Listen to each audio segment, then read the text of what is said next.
আসসালামু আলাইকুম, কি খবর? আশা করি আপনারা ভালো আছেন। আমি ভালো আছি, অনেক দোয়া। আশা করি গানের মাঝে পুরান আরেকখান ব্লগ নিয়ে আইছি। এই ব্লগটা খুবই ইন্টারেস্টিং হয়েছে, অবশ্যই দেখে সম্পূর্ণ ব্লগটা দেখবেন, তাহলে বুঝতে পারবেন এই ব্লগে আমরা কি করতে যাচ্ছি। এই ব্লগে আমরা বিরিয়ানি পাকাইতাম, যে খিচুড়ি পাকাইছি শেষ রমজানের দিন আর সামনের দিন। কিভাবে এমন হলো আপনারা অবশ্যই সম্পূর্ণ ভিডিওটা দেখবেন, তাহলে আপনারা বুঝতে পারবেন। আর এদিকে আমাদের রবুল চাচা 26 চাচা বইয়া গেছে কুটাকাটির মধ্যে। রবুল চাচা পেঁয়াজ কুড়ে আর 26 চাচা দইনাগুলা সিলা দিতেছে। আর এদিকে রবুল চাচার পেঁয়াজ মরিচ কাটা শেষে আনছে, এগুলো ধুইতে ভালো মন্দ না দিলে খামো কিভাবে। আশা করি রবুল চাচার ওর কষ্ট হবে না, ও আবার এগুলো ভালাই পারে। আর এদিকে মিলে চাচা গাজর কাটতে বইয়া গেছে, এদিকে রবুল চাচা পেঁয়াজ কাটে আর টমেটো কাটে সালাতের জন্য। আর এদিকে পটাটা কেকের মধ্যে মশলা দিয়ে বইয়া দিয়েছে হার উপরে। আমরা কই এটার ডাক আপনারা কি বলেন অবশ্যই কমেন্টে জানিয়ে দিবেন। আর এদিকে তিন বান্দা বই গেছে আগুন জ্বলাইতে, অবশেষে অনেকক্ষণ পরে আগুন জ্বলো দাঁড়া করে।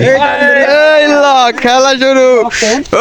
আর এই যাই কালা গানে একটু দিয়ে এলাম আর রবিলি হিন্দি মশলা সিদ্ধ আছে, এখানে সিলতে আছে তেল, দোনোটা একসাথে না দিতে দিতে হবে। এই যে দিয়ে দিছে তেল আর অন লাগতো না বেল। তেল দেওয়ার পরে রবিল কাকা দিতে যায় মশলা, হিন্দি অন্তে দেয় না হেজমরিচ এগুলা। এই যে দিতেছে হেজমরিচ সবগুলা দিয়ে লাড়া দিতেছে একটা চিনি ছাড়া, চিনির বদলে হিন্দি ইঞ্চি দুধ দেয় না। হিন্দি আবার দিয়ে দিছে লবণ দিয়ে দিয়ে দিছে মশলা দেওয়ার পরে আমরা বিরিয়ানি গেছি খিচুড়ি বুঝিনি, মশলা দিছে 3 টাকা বুঝিনি। আর এখানে গরুর গোস্ত, কিন্তু আমরা যে বিরিয়ানি পাকাই বুঝিনি। হিন্দি আবার দিয়ে দিছে গরুর গোস্ত বুঝিনি, গরুর গোস্ত দিয়ে দিছে একলা চিনি ছাড়া বুঝিনি। হিন্দি আবার দিয়ে দিছে হানি বুঝিনি, হানি দিয়ে দিছে একলা আর দেখছেন পরে দিয়ে হানি গেছে হুয়াই গোস্ত উঠাই দেয়, গোস্ত শক্ত অন্তাই। আর গোস্তর কালারটা যে কিরকম দেখছেন পুরা ওয়াও না। মনসা বিরিয়ানি পাকানির আগে এনতেন উঠে খেলে লাইতাম। আর দেখছেন দুধ দেখেন কিভাবে লাড়াই, দুধ দেখেন লাড়া দিয়ে দিচ্ছে সঙ্গে বিরিয়ানির মধ্যে দুধ দেখেন। আর এখন সঙ্গে বিরিয়ানি চাইল আমরা বিরিয়ানি পাকাইতাম যাই গেছি খিচুড়ি ভিডিও কান দেখতেন ওনারা ধৈর্য ধরে। আর হিন্দি দিয়ে দিতেছে চাইল, হিন্দি দিতেছে রবিলা লাড়া আনের রবান এখানে এভাবে কইরা পরে রান্না শেষে হাতে হাতে নিয়ে দিতেছি সবাই রে। আর এদিকে আজান দিয়ে লাইছে, সবাই খাওয়া শুরু করে দিচ্ছে। আর ভিডিওটা কেমন হয়েছে অবশ্যই কমেন্টে জানিয়ে দিবেন। আসসালামু আলাইকুম ওয়া রাহমাতুল্লাহি ওয়া বারাকাতুহু। ভালো থাকবেন, সুস্থ থাকবেন।